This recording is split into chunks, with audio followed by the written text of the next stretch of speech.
Well, every day, trillions of dollars get tied up in the nation's antiquated banking system. But now the Federal Reserve is behind a big push to speed up that system so that you can move money and receive money quicker. Steve Leisman has more. While almost everything in the world today is traveling faster and faster, that's not necessarily true with your money. You may not notice it, but it can take as many as 3 days for you to get your direct deposit check from your employer.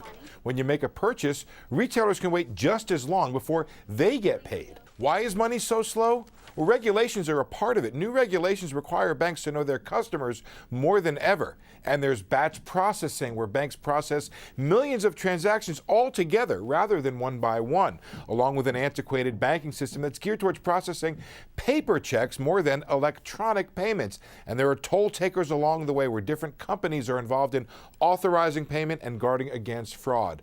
But the payment system is seen as a vital part of national infrastructure, like highways and the power grid.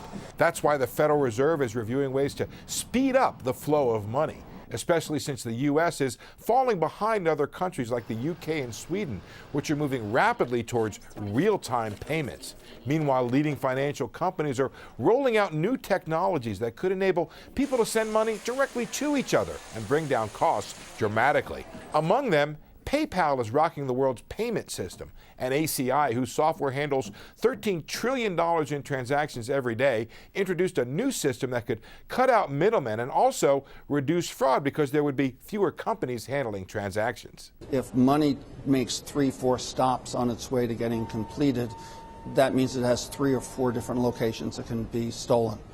If it goes point to point to get cleared, you have eliminated places that can be stolen. Experts say faster money could mean more economic growth, since dollars that are being transferred remain in limbo. What's clear is that in this day of instant everything, it makes little sense that you can buy a sweater online and get it the next day.